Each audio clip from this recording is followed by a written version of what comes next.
Değerli dostlar, zəhmət olmasa bircə dəqiqə zaman ayırın, çox vacib bir məsələyə toxunun. Deməli, mən burada hansısa bir material paylaşanda reklam xarakterli, bu bir çox insanlara qıcıq verir və bunu açıq-aşkar hiss edirəm mən, yəni uşaq deyiləm.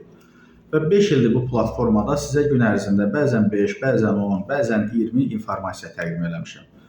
Amma mənim reklam xarakterli nəsə paylaşmağım niyə bəzi insanlarda qıcıq doğurmalıdır ki? Məsələn, hansısa əmlakçını reklam edirəm, əmlakçının reklamıdır bu və satdığı yerin.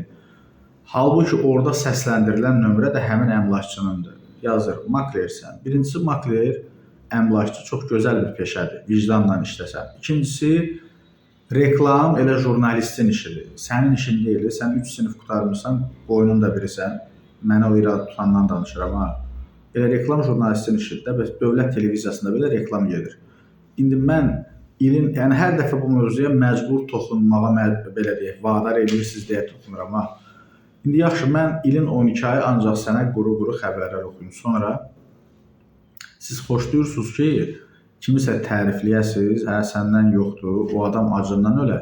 Kimi də pisləyəsiniz, amma gətirib evinizin içinə həmin o adamları salasınız, müğənni qismində də bildiniz kimlərdən söhbət gedir. Sonra da ora-burasına pul zad basasınız filan beşməkan. Yəni, bax, burada nə qəbahət var da, yəni bir jurnalistin hansısa bir obyekti, haransa, hansısa bir işi reklam eləməyində. Sən istəyirsən, sən də gəl müraciət elə də. Yəni, o müraciət eləyib, onun reklamını həyata keçirik. Burada qəbahət olan nədir? Gedib bəlkə kiminsə cibinə girirəm, hələ başqa şeylər demirəm də, yəni.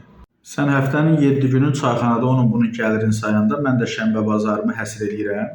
Bax, bu 40 yaşımda istirahətimdən kəsirəm. Özümə ayıracağım zamandan kəsirəm, əziyyət çəkirəm ki, sənin kimi elə düşünən qədələrə möhtac qalmayım, ehtiyac içində olmayım. Zəhmət çəkib dolanmağın nəyi pisdir? Mən səni başa düşürəm, saat 3-də oyanırsan, evdən də 3 manat oğurlayıb, gelib çayxanada oturursan, saat 9-a 10-a qədər, domino, nərt və s. və ilaxır. Yenə Allah işini avand eləsin. Amma heç olmasa, normal əziyyəti ilə, zəhməti ilə pul qazanan insanlara qarşı elə pis davranmayın da, yəni, bu cür yanaşmayın. Mən daha indi ağır ifadələr işlətmək istəmirəm.